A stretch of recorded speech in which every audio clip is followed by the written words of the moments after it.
ETF index mutual funds నేర్చుకుని stock మార్కెట్లో రాణించాలనుకుంటున్నారా? వెంటనే ఈ నెంబర్కి కాల్ చేయండి.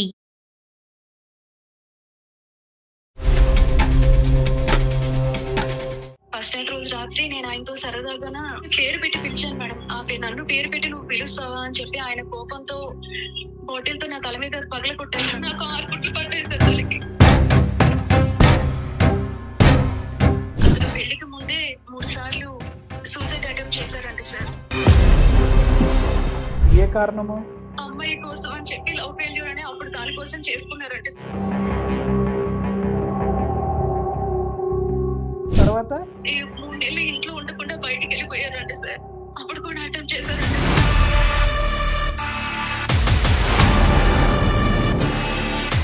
పెళ్ళైన తర్వాత కూడా 6 సార్లు ప్రయత్నించారు సార్. 6 సార్లు అతను నన్ను కొట్టిన దెబ్బలకి నాకు అయిన గాయాలకి నేను ఎవరికి చెప్పుకోలేను సార్. అవి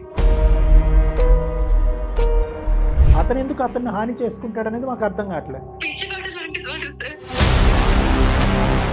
అందరి దగ్గర నేను ఒక రాక్షసిని, నేను అతన్ని సాధించేదానిలాగా నన్ను క్రియేట్ చేస్తున్నాడు సార్.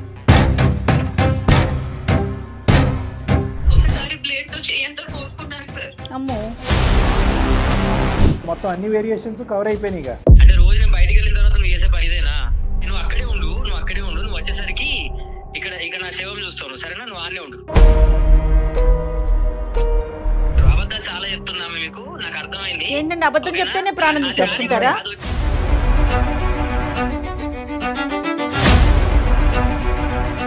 మీతో మాట్లాడి మిమ్మల్ని కౌన్సిలింగ్ వరకు తీసుకెళ్లి మ్యారేజ్ రెక్టిఫై చేయాలా? నాకేమైనా పిచ్చా? మీరు నా కౌన్సిలింగ్ చేయడం నాకు అర్థం కాదు. మీకు పిచ్చి లేదా? మీరు ఎట్లా ట్రీట్ చేస్తున్నాను? ఆయన్ని మీరు మార్చగలుగుతారా సార్? అమ్మ, ఇంతకు ముందు ఒక డాక్టర్ మార్చడానికి ట్రై చేసి తన్నులు తిన్నాడు.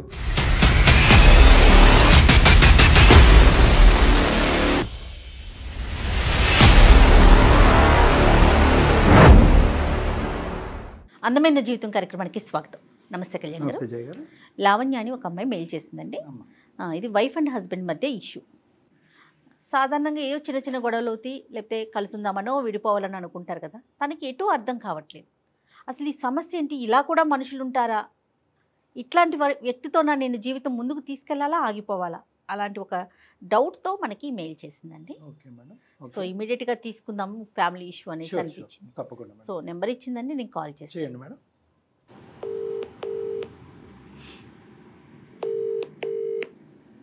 నమస్తే అండి, లావణ్య గారా మాట్లాడేది? ఎవరండి? నేను జయానండి, సుమన్ టీవీ అందమైన జీవితం ప్రోగ్రామ్ నుంచి కాల్ చేస్తున్నాను. మీరు మెయిల్ చేశారు కదండి లావణ్య గారు.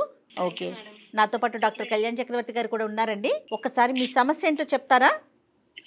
మీరు ఫ్రీ ఉన్నారా లావణ్య గారు? ఏదో కొంచెం కంగారు పడుతున్నట్లుగా అనిపిస్తా ఉంది. ఓకేనా? మీరు మాట్లాడగలుగుతారా ఇప్పుడు? ఫోను మాట్లాడతాను మేడం, పర్వాలేదు మేడం. రైట్. నమస్తే అమ్మ లావణ్య. నమస్తే సార్. చెప్పండి అమ్మా, ఏంటమ్మా సమస్య ఏంటి? భార్యాభర్తలదని మేడం చెప్పారు, కానీ ఎటువంటి సమస్య చెప్పండి. సార్, నా పేరు లావణ్య సార్. నాకు పెళ్ళయి 5 సంవత్సరాలు అవుతుంది మేడం. పాప సార్. పాప వయసు ఎంతమ్మా? 3.5 సంవత్సరాలు. నేను ఒక పూర్ ఫ్యామిలీ నుంచే వచ్చాను. నేను మా అమ్మగారు మాత్రమే మ్యామ్. నాన్నగారు చనిపోయారు. మీ వారేం చేస్తారండి? ఆయన రియల్ ఎస్టేట్ చేస్తారండి. ఓకే, అంటే మీది అరేంజ్డ్ మ్యారేజా? Arranged marriage madam. Right. So నాన్నగారు చనిపోయిన తర్వాత అమ్మ మీ పెళ్లి చేసిందమ్మా? అవును సార్. ఓకే. ఇతను రియల్ ఎస్టేట్ చేస్తూ ఉంటాడు. అదే సార్. నువ్వేమీ చెయ్యవు? నేనేమి చేయను సార్. పెళ్లి కాకముందు నేను ట్యూషన్స్ అవి చెప్పుకునేదాన్ని సార్. పెళ్లి అయిన తర్వాత ఇంకేం లేదు సార్. మరి ఏంటమ్మా, వింటుంటే అన్ని బానే అనిపిస్తుంది, ఏంటి సమస్య? సార్, అంతా బానే ఉంటుంది అని నేను పెళ్లి చేసుకున్నాను సార్. కానీ పెళ్ళైన తర్వాతే నాకు అసలు విషయం తెలిసింది సార్. ఏమైందమ్మా? పెళ్ళైన తర్వాత కొంచెం గట్టిగా మాట్లాడు తల్లి. ఏమైంది? ఫస్ట్ నైట్ రోజు నుంచి ఆయన గురించి నాకు అర్థమైంది సార్. ఏమైంది? ధైర్యం తెచ్చుకుని చెప్పబోదు. ఫస్ట్ నైట్ రోజు రాత్రి నేను ఆయనతో సరదాగా ఆయన పేరు పెట్టి పిలిచాను మేడం. నన్ను పేరు పెట్టి నువ్వు పిలుస్తావా అని చెప్పి ఆయన కోపంతో బాటిల్ తో నా తల మీద పగల కొట్టారు మేడం. ఫస్ట్ నైట్ రోజే ఈ సీన్ అమ్మా, బాటిల్ తో? అవును సార్.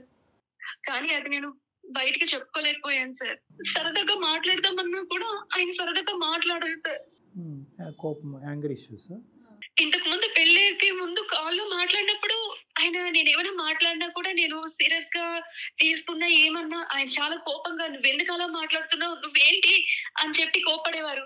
అంటే ఆయన కొంచెం రిజర్వ్డ్ గా ఉంటారేమో, ఇతనితో ఇలాగే మాట్లాడలేమో అనుకుని నేను సరదాగా కాకుండా నార్మల్ గా మాట్లాడేదాన్ని సార్. అక్కడైతే ప్రాబ్లం సాల్వ్ అయిందా పోనీ అలా మాట్లాడితే? అప్పుడు బానే ఉంది సార్, సరే అనుకుని పెద్దవాళ్ళు కూడా పెళ్లి చేసేసారు, అంతా బానే ఉంది సార్. కానీ పెళ్ళైన తర్వాత నుంచి ఆయన పరిస్థితి ఏంటో నాకు అర్థమైంది సార్. సో నువ్వు జోక్ చేయటమే తప్పనమాట అక్కడ. ప్రతి చిన్న విషయానికి కూడా ఆయన నాతో కోపడమే సార్. కాదమ్మా, పెద్దలు కుదిర్చిన వివాహమే అన్నారు కదా మీరు. అవును మేడం. మరి ఇట్లా అంటే ప్రతిదానికి కోపం తెచ్చుకోవటం, ఈ విషయాలు ఎప్పుడైనా మీరు అమ్మ వాళ్ళతో ఎప్పుడైనా డిస్కస్ చేశారా? అమ్మతో కానీ అటు మీ అత్తయ్య వాళ్ళతో అమ్మ కానీ? వాళ్ళకి చెప్తే అమ్మ అన్నారు, మన పరిస్థితి బాగాలేదు, తనంతటా అతను వచ్చి నిన్ను చేసుకుంటానని చెప్పాడు, నీకు ఇప్పటికే ఇన్ని సంబంధాలు వచ్చి వెళ్ళిపోయాయి, అప్పుడే అమ్మ నన్ను సర్దుకుపోమని చెప్పేవారు మేడం. నిజంగా అలా జరిగిందండి? బిఫోర్ దట్ అంటే పెళ్లికి ముందు మీకు అట్లా కొంచెం సంబంధాలు రాకపోవటం అట్లా ఏమైనా ఇబ్బంది పడ్డారా? సపోర్ట్ చేసే వాళ్ళంటూ ఎవరు లేరు మేడం, అమ్మ నేను మాత్రమే. ఫైనాన్షియల్గా అమ్మ ఏం చేసేవారమ్మా? అమ్మ చిన్న చిన్న పనులు చేస్తూ ఉండేవారు మేడం. నేనేమో కాలేజ్ టాపర్నే మేడం, ఇంటర్మీడియట్ లో. ఓ కానీ పరిస్థితి బాగుండక నేను ఇక చదువుకోలేక డిగ్రీ డిస్కంటిన్యూ చేస్తూ ట్యూషన్స్ చెప్పుకుంటూ ఉండేదాన్ని మేడం. అదేలే. అంటే ఇతనే చేసుకుంటానన్నాడా ఏంటి మిమ్మల్ని? చేసుకుంటానన్నారు మేడం. వాళ్ళ అమ్మగారు నాన్నగారు వచ్చి మనకి కట్నం ఇచ్చినా ఇవ్వకపోయినా పర్వాలేదు, మంచి అమ్మాయి అయితే చాలు అని చెప్పి వాళ్ళు పెళ్లి చేసుకున్నారు మేడం. సరదాగా మాట్లాడినా కోపం వస్తుంది, పేరు పెట్టి పిలిస్తే సరదాగా అది కూడా కోపం వస్తుంది. అసలు ఇంట్లో సరదా లేదు, సంతోషం లేదు, ఎలా మాట్లాడాలి అనేది మీరు ఆచితూచి మాట్లాడే పరిస్థితి. కానీ బాధ్యతలు తీసుకోవటం, ఇంటికి కావాల్సినటువంటి అవసరాలు, పాపకు కావాల్సినటువంటి అవసరాలు, మీకు కావాల్సిన అవసరాలు ఇలాంటివి ఉంటాయమ్మా? లేదు సార్. అంత రిజర్వ్డ్ సీరియస్గానే ఉంటుంది. అంతే సార్. అమ్మ మీ అత్తగారు ఏమంటారమ్మా? నన్నే సర్దుకుపోమన్నట్టు, నాదే తప్పన్నట్టే బయట అందరితో చెప్తూ ఉంటారు సార్. అతని కొడుకును మాత్రమే ఆమె సమర్థించుకుంటూ ఉంటారు. ఇరుగు పొరుగు వారిని అడిగిన దాన్ని బట్టి నాకు తెలిసిన విషయాలు ఏంటంటే, అతను పెళ్లికి ముందే 3 సార్లు సూసైడ్ అటెంప్ట్ చేశారంట సార్. అయ్యో, ఏ కారణము? అప్పుడు ఫస్ట్ సూసైడ్ అటెంప్ట్ ఏమో అమ్మాయి కోసం అని చెప్పి లవ్ ఫెయిల్యూర్ అని అప్పుడు దానికోసం చేసుకున్నారంట సార్. తర్వాత రెండవది కూడా వాళ్ళ ఫ్రెండ్స్ తో గొడవలు అయ్యి మధ్యలో అప్పుడు కూడా సూసైడ్ అటెంప్ట్ చేసుకున్నారంట సార్. మూడోది ఇంట్లో గొడవల కోసం అని చెప్పి ఆయన 3 నెలలు ఇంట్లో ఉండకుండా బయటికి వెళ్ళిపోయారంట సార్. అప్పుడు కూడా అటెంప్ట్ చేశారంట సార్. వాళ్ళ అమ్మ నాన్న అయితే చెప్పలేదు సార్. అంటే ఇరుగు పొరుగుకే 3 సూసైడ్ అటెంప్ట్లు తెలిసినాయి అంటే కనుక మనకు తెలియని సూసైడ్ అటెంప్ట్లు ఎన్ని ఉన్నాయో. తర్వాత మళ్ళీ పెళ్ళైన తర్వాత కూడా 6 సార్లు ప్రయత్నించారు సార్. 6 సార్లు? 5 సంవత్సరాలు మీ జీవితంలో, వివాహ జీవితంలో 6 సార్లు సూసైడ్ అటెంప్ట్ చేయటమా? అవును సార్. ఏంటమ్మా ఈ 6 సార్లు ఏంటి? ఇప్పుడు అతను కదా ప్రతిసారి నువ్వు తప్పుగా మాట్లాడేవని నిన్ను కొట్టడం తిట్టడం చేశాడు కదా, మళ్ళీ అతను హింసించుకోవటం ఏంటి? అతను నన్ను కొట్టిన దెబ్బలకి, నాకు అయిన గాయాలకి నేను ఎవరికి, అది నాకు మాత్రమే తెలుస్తాను, నేను ఎవరికి చెప్పుకోలేను సార్ అవి. అతను ఎందుకు అతన్ని హాని చేసుకుంటాడు అనేది మాకు అర్థం కావట్లే. అతను ఒక పిచ్చివాడు లాంటి వాడు సార్. అందరి దగ్గర నేను ఒక రాక్షసుని, నేను అతన్ని సాధించేదానిలాగా నన్ను క్రియేట్ చేస్తున్నాడు సార్. ఇంత ఘోరంగా నా భార్య ప్రవర్తించిందని చెప్పడానికా? అంతే సార్. ఎందుకు నిన్ను బ్యాడ్ చేస్తే అతనికి ఏం వస్తుందమ్మా? ఇంత ఆస్తుంది, ఇంత బాగుంది నీ జీవితం, అయినా ఎందుకు అతన్ని సాధిస్తున్నావు అని చెప్పి అందరి చేత నన్ను ఒక మాట అనిపించడానికి అని చెప్పి. ఈ అటెంప్ట్లు అన్నింటిలో కూడా ఆల్మోస్ట్ ఇక్కడ ఒక 6 అక్కడ ఒక 3 మనకు తెలిసి ఉండగా 9 లేదంటే 19 మనకు తెలీదు. ఇన్ని సందర్భాలు ఎలా బతికి బయటపడతాడమ్మా? అంటే అటెంప్ట్ చచ్చిపోయేంత వరకు తీసుకెళ్ళడా? అతను తెలుసుకుని మేము హాస్పిటల్ కూడా తీసుకెళ్లేవాళ్ళం సార్. సో ఏదన్నా కూడా పబ్లిక్ డెమాన్స్ట్రేషన్ అంతే. ఇదిగో నేను చచ్చిపోబోతున్నాను అనగానే మనం పరిగెట్టుకుని తీసుకెళ్ళి అతను కాపాడేస్తాం. కాబట్టి అటెంప్ట్ అయితే కనుక లెక్కలోకి వస్తుంది, కానీ చావు అయితే దగ్గర రాలే. ఒకసారి బ్లేడ్ తో చేయంతా కోసుకున్నాను సార్. అమ్మో, బ్లేడ్తో చేయి కోసుకున్నాడు. చేసుకున్నాను సార్. నేను చచ్చిపోతాను అని చెప్పి చేయంతా కోసుకున్నాను సార్. ఇంకొకసారి బాటిల్ తీసి తన నెత్తి పగలు కొట్టుకున్నారు సార్. బాటిల్ తో తన పగలు కొట్టుకున్నాడు. ఓకే. అడిగినందుకు నన్ను కూడా కొట్టారు సార్. నాకు 6 కుట్లు పట్టాయి సార్ తలకి.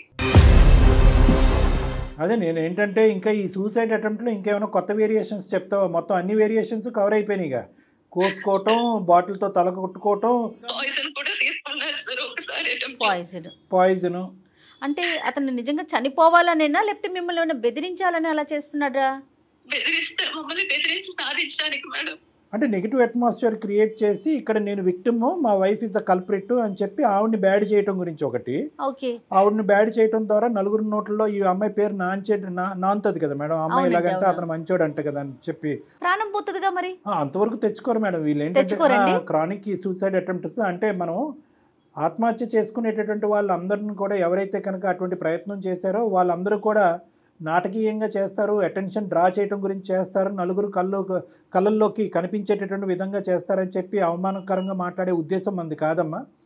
ఆత్మహత్య ధోరణి కానీ ఆత్మహత్య చేసుకునేటటువంటి ప్రయత్నం కానీ రెండు కూడా చట్టరీత్యా నేరము. తర్వాత ఏంటంటే ఒక విరుద్ధమైనటువంటి ప్రవర్తన, దాన్ని మనం ఎప్పుడు కూడా ఖండిస్తూ ఉంటాం. అలాంటి ఆలోచన శైలిలో ఉండేటటువంటి వాళ్ళు గురించి మనం కౌన్సిలింగ్ చేస్తూ వాళ్ళని బ్రతకాలనేటటువంటి ఆశ, కోరిక, ఉండేటటువంటి దారులు వాళ్ళకి విడమర్చి కౌన్సిలింగ్ చేస్తూ ఉంటాం. కానీ ఇక్కడ మీ హస్బెండ్ ఏంటంటే ఇతనిలో ప్రత్యేకం ఏంటంటే to create an atmosphere and pain. అంటే అతనికి నొప్పి కలిగించుకుంటూ అవతల వాళ్ళకి నొప్పి చేసేటటువంటి ప్రయత్నం. అతని నొప్పి ఇందాక మేడం అన్నట్టుగా ఏంటంటే దానికి పరిధులు ఉంటాయి. ఆ నొప్పికి చావు వరకు వెళ్ళదు ఆ నొప్పి. ఆ నొప్పి కానీ ఆ అటెంప్ట్ కానీ చనిపోయేంత వరకు వెళ్ళదు. ఎందుకు అంటే కనుక అవతల వ్యక్తిని ఆ బాధను చూస్తూ వాళ్ళు బాధపడాలి, అవతల వ్యక్తిని అందరూ చీతు అనాలి, అందరూ వాళ్ళని నిలదీసి నిందించాలి, దాంట్లో నువ్వు కుంగిపోవాలి. మరి అతనికి అయ్యేటటువంటి గాయం వల్ల అతనికి నొప్పి వస్తుంది అంటే కనుక ఇక్కడ వాళ్ళ ప్రాజెక్ట్ ఏంటంటే కనుక వాళ్ళ ఆబ్జెక్టివ్ ఏంటంటే కనుక అవతల వ్యక్తికి కలిగేటటువంటి అవమానం నొప్పి ముందు వాళ్ళకి శారీరకంగా కలిగేటటువంటి నొప్పి చాలా చిన్నదనమాట. సో వాళ్ళు అవతల వ్యక్తి యొక్క పెయిన్ గురించి ఎక్కువ ఆలోచిస్తారు, వాళ్ళకి కలిగేటటువంటి ఆ పెయిన్ వాళ్ళకి అలవాటు అయిపోతుంది. సో అదే sadistic mentality and psychotic mentality అని అంటూ ఉంటాం మేడం. బట్ ఇవన్నీ సూసైడ్ అటెంప్ట్స్ అమ్మ, అంటే ఫాల్స్ సూసైడ్ అటెంప్ట్స్. ఇంకొక మాట కూడా చెప్తాను, ఎల్లకాలం ఈ సూసైడ్ అటెంప్ట్స్ ఇలాగే ఫాల్స్గా ఉంటాయి అంటే కనుక మేడం ఈ అటెంప్ట్లు కొన్ని సందర్భాల్లో అనుకోనటువంటి పరిస్థితుల్లో ఇంతే కట్ చేసుకుంటున్నానని ఎలా అనుకుంటాడు, కొన్ని సందర్భాల్లో డీప్గా కట్ చేసుకుని ఆర్టరీ కానీ వేణు కానీ తెగి బ్లీడింగ్ అయి చచ్చిపోతుంది. హెల్పింగ్ ఎవరు లేరు అనుకోండి, అంతే, ప్రాణం పోవటమే కదా. 4 విషం తాగుతారు. ఎంత తాగుతారు అంటే కనుక అవతల వ్యక్తిని భయపెట్టేంత వరకు తాగుతారు, తర్వాత అది కక్కుతారో ఆన్ చేస్తారో లేదంటే వీళ్ళే హాస్పిటల్ తీసుకెళ్తారో. ఎక్కడ కూడా ఒంటరిగా ఒక రూమ్లో అటెంప్ట్ అయితే మాత్రం జరగదు, ప్రత్యక్షంగా నలుగురు చూసేటటువంటి పరిస్థితిలోనే జరుగుతుంది. ఎందుకు అంటే కనుక ఆ అటెంప్ట్ ఒకప్పుడు గాడి తప్పి చనిపోయే పరిస్థితికి వస్తే కనుక వీళ్ళు అర్జెంటుగా హాస్పిటల్ తీసుకెళ్తారు కదా, గట్టిగా అరుస్తారు, హెల్ప్ ఇస్తారు. సో ఆ జాగ్రత్తలు కూడా తీసుకోవటం అనేది జరుగుతూ ఉంటుంది అనమాట. అటెంప్ట్ చేయటమే కాకుండా ఒక సేఫ్టీ లిమిట్లో చేస్తారు, సేఫ్టీ మెజర్స్ చూసుకుని చేస్తారు.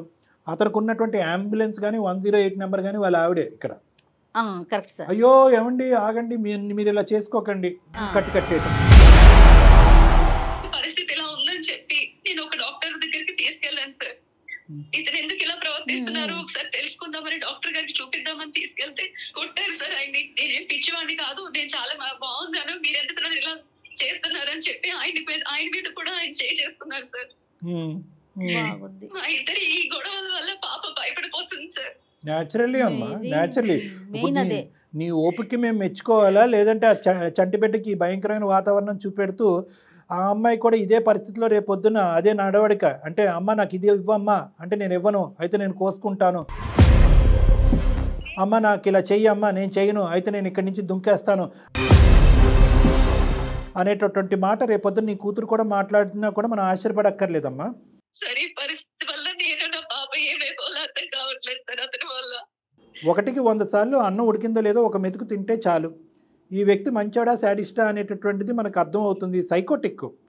నిజంగా అతన్ని చూసి మన సానుభూతి పడక్కర్లేదు, కానీ మిమ్మల్ని చూసి మనం బాధపడాలి. కానీ అతనికి అర్జెంటుగా ట్రీట్మెంట్ కావాలి. ట్రీట్మెంట్ దగ్గర తీసుకెళ్తే అతను మనుషులను కొడుతున్నాడు, డాక్టర్లను కొడుతున్నాడు. సో అటువంటి వ్యక్తికి ఏం చెయ్యాలి? ఒక 6వ తరగతో 5వ తరగతి పిల్లోడిని అడిగినా కూడా అదే చెప్తాడు. మనిషిని మార్చాలని మీరు ఎందుకు అనుకుంటున్నారు బయటకు వాకౌట్ ఇవ్వకుండా? ఇక్కడ కేవలం మీరు పక్కన ఉండటం వల్ల మీ ప్రాణాలకి హాని అనేటటువంటి అంశం ఒకటే కాకుండాని మిమ్మల్ని నియంత్రించాలనో మిమ్మల్ని కట్టుదిట్టం చేయాలనేటటువంటి ఉద్దేశంతో అతను చేసేటటువంటి ఒక పనికిరాని అటెంప్ట్ నిజమైనటువంటి అటెంప్ట్ అవుతే కనుక అతని ప్రాణాలు కూడా పోతాయి. డిసార్డర్ మేడం, సైకోపాథ్స్ అంటారు, ఇందులో అనుమానం లేదు. మనిషిని మాట్లాడక్కర్లేకుండా చూడక్కర్లేకుండా గుండెల మీద చేసుకుని డయాగ్నోసిస్ చెప్తాను, ఆ కెపాసిటీ నాకు ఉంది. కానీ నేను మిమ్మల్ని అడుగుతున్నానమ్మా, మీరు ఏం కోరుకుంటున్నారు? ఎందుకు మా వరకే ఎందుకు వచ్చారు? ఏం కావాలి మీకు? సార్ నేను ఒక తండ్రి లేని పిల్లని సార్. తండ్రి లేకుండా ఆ జీవితం ఎలా ఉంటుందో నాకు తెలుసు సార్. అలాంటి జీవితం నా కూతురు పోతుంది సార్. అదా కాన్సెప్ట్. అయితే నేను చాలా చక్కగా చెప్తాను విను. అమ్మా, ఈరోజు మీ తండ్రి లేకపోవటం అనేది ఒక దురదృష్టకరమైనటువంటి పరిస్థితి. ఒక దేవుడిలాగా చూసేటటువంటి ఒక తండ్రి భగవంతుడు మీ దగ్గర నుంచి పట్టుకెళ్ళిపోవటం అనేటటువంటిది ఒక చాలా బాధాకరమైనటువంటి పరిస్థితి. మీ మధ్యరాత్రుల్లో మిమ్మల్ని నిద్ర లేపి అడిగినా కూడా మీ తండ్రి ఎలాంటి వాడు అంటే కనుక నువ్వు గొప్పగా వర్ణిస్తావు. మధ్యరాత్రుల్లో నీ కూతురుని లేపి మీ నాన్న ఎలాంటి వాడు అని నువ్వు అడుగు.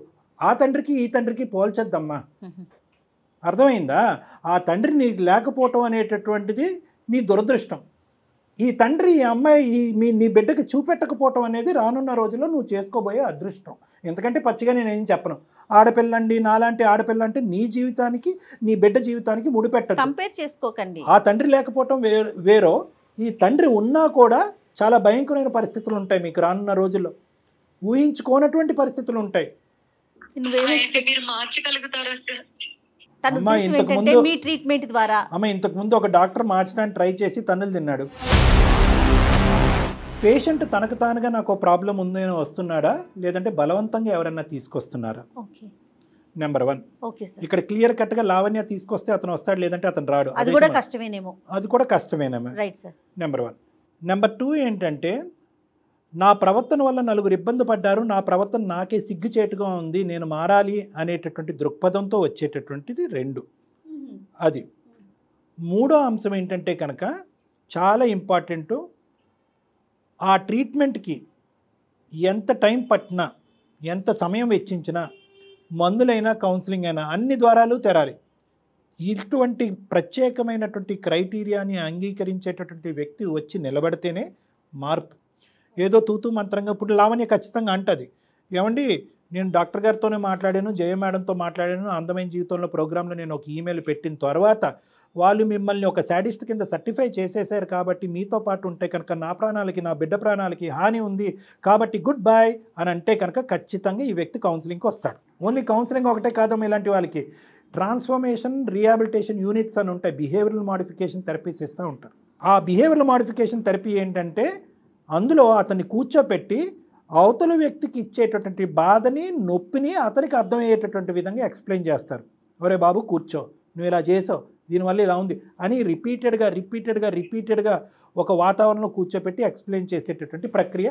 అది కూడా అతను వచ్చి మాట్లాడి అంగీకరిస్తే మేడం. ఇదమ్మా లావణ్య, విన్నావా మరి?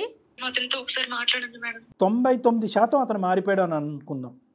కానీ ఆ 1%లో అతను ఏమన్నా చేసుకున్నా నువ్వు చిక్కుముడిలో పడతావమ్మా. ఎందుకంటే సమాజానికి అందరూ కూడా ఊరు వాడ అందరూ వచ్చి ఏమండి అతను దేవుడండి, మంచోడండి, ఎప్పుడు బాధపడేవాడండి, పెళ్ళం బాధపడలేక ఎన్నో అటెంప్ట్లు చేశాడని చూడండి, మా కళ్ళెదురుకుంటానే ప్రాణాలు పోయింది, ఈ అబ్బాయి యొక్క సూసైడ్ని ప్రేరేపించిన వ్యక్తి లావణ్య అని అంటే నువ్వు కటకటాలను లెక్క పెట్టాలి. అది ఒక రిస్క్. ఏది 1% కూడా. రెండోది ఏంటంటే కనుక ఇంకొక సందర్భంలో ఈ అటెంప్ట్లు ఏమీ పనికి రావట్లేదు, నిన్నేదో చేయాలి అనే ఉద్దేశంతో ఏ బెల్ట్తోనో లేదంటే బాటిల్తోనో నిన్ను కొట్టి నిన్ను చంపేయచ్చు. సో 90 అంటే సైకాలజీలో నేను చెప్పేది ఏంటంటేనమ్మా, నువ్వు జయ మేడం గారికి చెప్పేది ఏంటంటే nobody can give an 100% guarantee for a 100% transformation. మాట్లాడండి సార్. ఓకే ఒకసారి కనెక్ట్ చేస్తారా ఆయనకి? మీ హస్బెండ్ పేరేంటమ్మా? నరేష్ మేడం. నరేష్. ఓకే, ఒక 2 నిమిషాలు నువ్వు మాట్లాడమ్మా, నువ్వు రిస్క్ ఎక్కువ తీసుకోవద్దు. కాసేపు మాట్లాడిన తర్వాత వెంటనే మేము ఉన్నామని చెప్పేసే. దయచేసి లైన్ లో వేచి ఉండండి. Person you are speaking with has put your call on hold. Hello, ఎక్కడున్నావు? నేను ఎంతసేపు అవుతుంది వెళ్ళి నువ్వు? ఎన్నిసార్లు కాల్ చేయాలి నీకు? బిజీ వస్తుంది ఎందుకు? నాకు అర్థం కాని విషయం. బిజీ వస్తుంది, ఎవరితో మాట్లాడుతున్నావు? లేదండి, నేను మళ్ళీ బిజీ వస్తుంది. నేను 2 సార్లు చేశాను. నువ్వు ఎక్కడ? నువ్వు ఫస్ట్ నేను నా ఫ్రెండ్ ఎవరికి చెప్పాను? నాకు ఫోన్ చేసావా నువ్వు? నా ఫ్రెండ్ ఇంటి దగ్గరే ఉన్నానండి. అక్కడే. ఫ్రెండ్ ఎక్కడ? ఫ్రెండ్ ఇల్లు ఎక్కడ? ఫ్రెండ్ ఇల్లు ఎక్కడ చెప్పు ఫస్ట్ నువ్వు. నాకు తెలియని ఫ్రెండ్స్ ఎవరున్నారు నీకు? అది కాదండి, మీరు ఎలా నాతో కాదు. ఫస్ట్ ఆఫ్ ఆల్ నువ్వు నాకు చెప్పినావా? అంటే రోజు నేను బయటికి వెళ్ళిన తర్వాత నువ్వు చేసే పని ఇదేనా? ఎక్కడ నువ్వు లొకేషన్ పంపు నాకు ఫస్ట్. అది కాదండి, మీరు ఎంత కోపంగా మాట్లాడుతున్నారు. ఇదే నాకు మీతో వస్తున్న ఇబ్బంది. కోపంగా మాట్లాడడం ఏంటి? నువ్వు అక్కడే ఉండు. నువ్వు వచ్చేసరికి ఇక్కడ నా శవం చూస్తావు. సరేనా? నువ్వు ఆనే ఉండు. అది కాదండి. నువ్వు ఆనే ఉండు, ఎట్లాగో పోయినావు కదా చెప్పకుండా, నువ్వు ఆనే ఉండు. మీరు ఎలా చేస్తున్నారని నేను అందమైన జీవితానికి నేను వెళ్ళానండి. నాకు చెప్పుకుంటున్నారండి నా బాధ. మీరు అసలు ఎవరు ఫ్రెండ్ అన్నావు? ఇప్పుడే ఫ్రెండ్ అన్నావు, మళ్ళీ చెప్పుకుంటున్నా అంటున్నావు. ఎవరికి చెప్పుకుంటున్నావు? నరేష్ గారు నమస్తే అండి. నా పేరు డాక్టర్ కళ్యాణ్ చక్రవర్తి, అందమైన జీవితం నుంచి. నేను జయ గారు ఉన్నారు.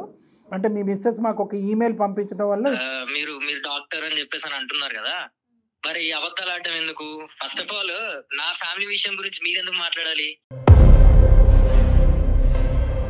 ఇక్కడ ప్రాణాలు అనేటటువంటి అంశం వల్ల మేము ఇన్వాల్వ్ అయ్యాం. రిస్క్ అనేది ఉంది కాబట్టి మేము ఇన్వాల్వ్ అయ్యాం. ఇక్కడ మీరు ఒక ఫ్యామిలీ విషయం గురించి మీరు మాట్లాడేటప్పుడు మీరు ఫస్ట్ నన్ను కన్సల్ట్ అవ్వాలి కదా. అదే ఇప్పుడు కన్సల్ట్ అవుతున్నాం కదా నరేష్ గారు. ఒక నిమిషం ఆగండి. మీరు కొద్దిగా ఓర్పు తెచ్చుకోండి. ఒక 2 నిమిషాలు వినండి. మీతో మాట్లాడి మిమ్మల్ని కౌన్సిలింగ్ వరకు తీసుకెళ్లి మ్యారేజ్ని రెక్టిఫై చేయాలా? లేదు ఆ విధంగా మీరు వినండి నరేష్ గారు. ఇక్కడ మ్యాటర్ ఏంటి? కౌన్సిలింగ్ ఇవ్వడం ఏంటి? నా కౌన్సిలింగ్ ఇవ్వడానికి మీకెవరు? కాదు నేను ఎవరు అనేది కాదండి. ఇప్పుడు ఆ అమ్మాయి పెళ్లి కాపాడాలి అనేటటువంటి ఉద్దేశంతో మా దగ్గరికి వచ్చింది కాబట్టి కౌన్సిలింగ్ ఇవ్వటానికి, మీకనేది కాదు, ఇద్దరికీ కూడా కౌన్సిలింగ్ ఇవ్వడానికి ఏమైనా అవకాశం ఉందా అనే ఉద్దేశంతో మీకు కాంటాక్ట్ చేయడం జరిగింది. ఒకప్పుడు కౌన్సిలింగ్ కాదు అని అనుకుంటే కనుక మీ యొక్క ప్రయత్నాలు ఆవిడ చెప్పేటటువంటి మాటల్లో, మీ మాటల్లో నిజం ఉండేటట్టయితే కనుక దానికి తగు చర్యలు తీసుకునేటటువంటి వ్యవస్థలు వేరే ఉన్నాయండి. దానికి డాక్టర్లు అక్కర్లేదు. ఎక్కడికి వెళ్ళావు, ఎందుకు వెళ్ళావు, లొకేషన్ పెట్టు, నేను అక్కడికి వచ్చి నా ప్రాణాలు తీసుకుంటాను, లేదంటే నీ ప్రాణాలు తీస్తాను అనేటటువంటి మీ భాషా వాక్చాతుర్యం ఏదుందో దాన్ని బట్టి ఆ అమ్మాయి ఇప్పటి వరకు మా వరకు తీసుకొచ్చినటువంటి అంశాలు నిజమని మేము అనుకోవాలి. అందుగురించే మేము ఏమంటున్నాం అంటే అందుగురించే కదండి, అందుగురించే ఒక్క నిమిషం వినండి నరేష్ గారు. అందుగురించే నేను మీకు మర్యాద ఇచ్చి మాట్లాడుతున్నాను. మీరు కూడా ఒక 2 నిమిషాలు ఓపిక్గా మేము చెప్పేది వినండి. మీరు ఎందుకు ఇలా ప్రవర్తిస్తున్నారో, ఆ అమ్మాయి XYZ పరిస్థితుల్లో మీరు ప్రవర్తిస్తున్నారు అని అంటుంది. ఆ అమ్మాయి చెప్పేటటువంటి మాటలు కూడా మేము ఏం నమ్మట్లేదు. అందుకే ఒక క్లారిటీ తీసుకోవడానికి, ఒక క్లారిఫికేషన్ గురించి మీకు ఫోన్ చేసాం. మేము ఎలా నమ్ముతారు అంటున్నా. 2 నిమిషాలు అన్నారు కదా, 2 నిమిషాలు మాట్లాడండి. మాట్లాడినాక నేను చెప్తా ఏంటిది అనేది. మేము మాట్లాడటంటే ఆవిడ 2 అంశాలు చెప్పిందండి. కట్టే కొట్టే తెచ్చే, చాలా సింపుల్. మా ఆయన ఎదుర్కొంటా నవ్వలేము, మాకు కావాల్సినటువంటి విధంగా అసలే ఉండలేము, ఇంట్లో ఒక మాట ఉండదు, ఒక మంచి ఉండదు. పెళ్ళైనటువంటి మొదటి రాత్రే బాటిల్ తీసి నన్ను ఎత్తి పగలగొట్టాడు. ఆ తర్వాత కాస్త పార్ట్ 2 ఆఫ్ ద సినిమా మొదలైంది.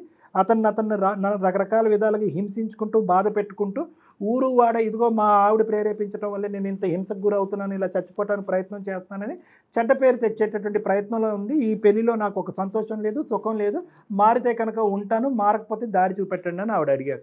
ఇదంతా కాదు. ఫస్ట్ మీరు ఇందాక నేను మాట్లాడుతున్నప్పుడు విన్నా, నేను కౌన్సిలింగ్ ఇవ్వాలి అంటున్నారు. మీరు ఎవరు నాకు కౌన్సిలింగ్ ఇవ్వడానికి? ఫస్ట్ ఆఫ్ ఆల్ ఇదంతా కాదులే కానీ, ఆమె పక్కనే ఉన్నదా? ఆ పక్కన ఉంటే ఆమె చెప్పేసేయండి. ఆమె వచ్చే లోపల ఈ కత్తి తీసుకొని నేను కట్ చేసేసుకుంటాను. మా చుట్టాలు కూడా చాలా మంది వచ్చేస్తారు. ఆమె వచ్చేసరికి అక్కడికి వచ్చేస్తారు. అబద్ధాలు చాలా చెప్తుంది ఆమె, మీకు నాకు అర్థమైంది. ఏంటంటే అబద్ధం చెప్తేనే ప్రాణం తీసుకుంటారా? వచ్చిన తర్వాత మాట్లాడుతాను. ఇప్పుడు అది అక్కడ ఉంది కదా రాని, అది వచ్చిన తర్వాత అది వచ్చే లోపల ఇక్కడ చుట్టాలందరూ వచ్చేస్తారు, చుట్టుపక్కల వాళ్ళు అందరూ వచ్చి కూర్చుంటారు. అక్కడ కట్ చేసుకుంటా, పక్కకి పెట్టిన, ఇంతకు ముందే పెట్టినా, తీసి కట్ చేసుకుంటా, నీకు అప్పుడు అర్థమవుతుంది. మీరు మిమ్మల్ని కట్ చేసుకుంటారా? నేను కట్ చేసుకుంటాను. ఇప్పుడు ఇంత దూరం అయిన తర్వాత ఇంకా నేను ఎందుకు అక్కడ? నాకేమైనా పిచ్చా? మీరు నాకు కౌన్సిలింగ్ చేయడం ఏంటి నాకు అర్థం కాదు. మీకు పిచ్చి లేదా? మీరు ఎట్లా ట్రీట్ చేస్తారు నన్ను? కాదు, అసలు మీకు ఏ ప్రాబ్లం లేదా? నాకేం ప్రాబ్లం ఉంది అసలు నాకు అర్థం కాదు. ఫస్ట్ ఆఫ్ ఆల్ అసలు ప్రాబ్లం ఏంటి? అంతా కాదులే కానీ పని చేస్తా. ఇంతకుముందు చెప్పినా కదా, మీరు ఇట్లనే మాట్లాడుతూ ఉండదు, కాల్ కట్ అవుతుంది మధ్యలో. నా ఫోన్ కూడా వాళ్ళ కొడతా నేను. మీకు ఆయనతో ఇన్ఫర్మేషన్ ఉండదు, ఆమె ఆనే ఉండవనిది. ఆమె వచ్చేసరికి చుట్టుపక్కల వాళ్ళు అందరూ వస్తారు, మీకు అప్పుడు అర్థమవుతుంది. 5 నిమిషాలలో మీకు రాకపోతే నేను చచ్చిపోతా.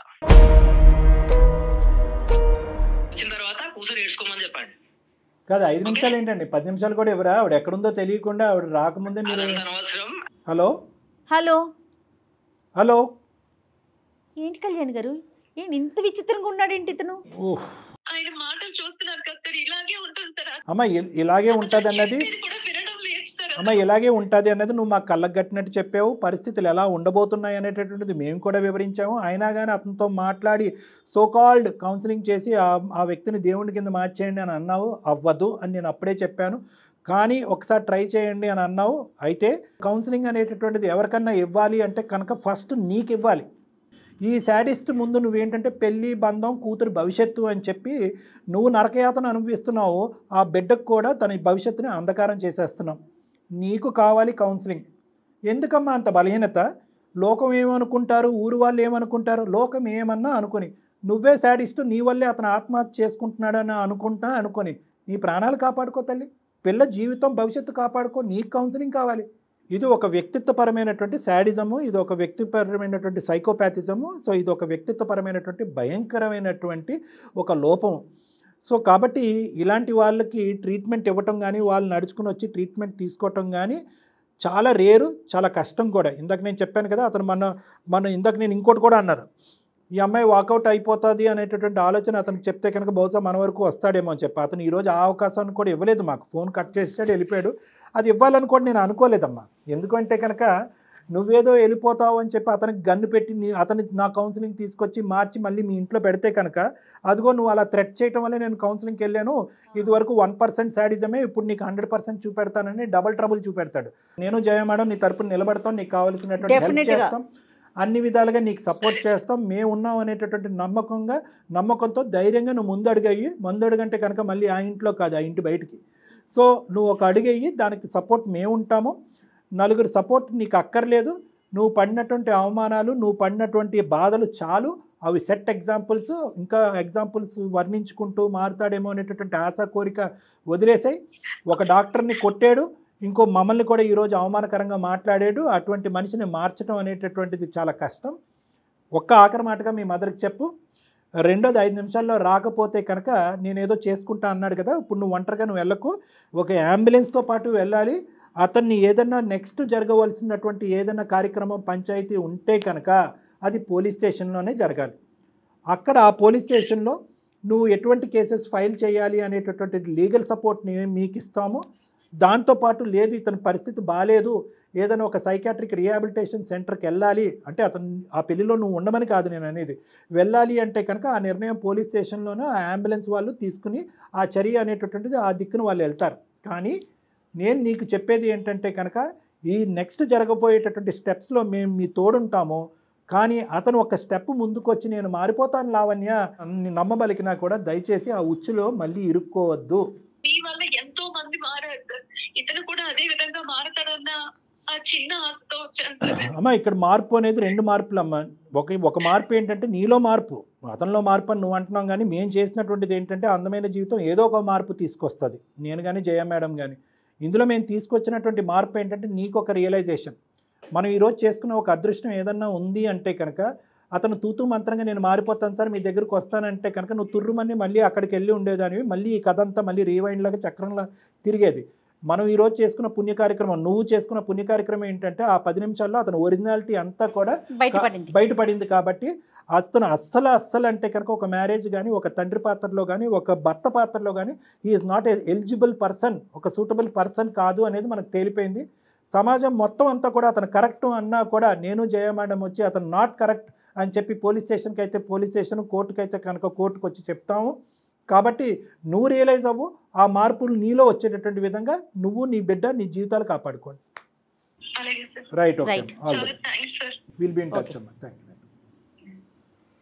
ఇమీడియట్గా ఇంకా అంతే అతనితో చాలా నో కాంప్రమైజ్ మేడం. ఎందుకంటే కనుక అతను ఒరిజినాలిటీ అనేటటువంటిది ఇప్పుడు వరకు చాలా జాగ్రత్తగా, అందరు ప్రేక్షకులకు అందరికి కూడా అర్థం అవ్వాలి, ఒరిజినాలిటీ అనేటటువంటిది ఇప్పుడు వరకు చాలా జాగ్రత్తగా కాపాడుకుంటున్నాడు. ఫస్ట్ టైం ఒక కాన్ఫరెన్స్ కాల్లో అతను అసలు సిసలైనటువంటి రంగు ఒక మూడో వ్యక్తులైనటువంటి మనం విన్న తర్వాత అతని ఈగో ఇంకా డ్యామేజ్ అవుతుంది. అతని విశ్వరూపం ఇంకో లెవెల్కి వెళ్తుంది. అరే ఇప్పటి వరకు ఎవరు నన్ను చెడ్డగా మాట్లాడలేదు, ఈరోజు 2 వ్యక్తులు నా గురించి చెడ్డగా మాట్లాడారు అనేటటువంటి పౌరుషం, కోపంతో ఈరోజు ఆ అమ్మాయి మీద కానీ ఆ బిడ్డ మీద కానీ ఏమైనా అఘాయిత్యానికి పాల్పడే అవకాశం ఉంది. కాబట్టి ఈరోజు పోలీసు అంబులెన్స్ అని నేను అంటున్నాను. అవునండి, డెఫినెట్గా మనం మళ్ళీ ఈ కాల్ కట్ అయిపోయినాక తనకి ఎలా వెళ్ళాలి ఏంటనేది గైడ్ చేద్దాం డాక్టర్ గారు. నమస్తే, థ్యాంక్ యూ.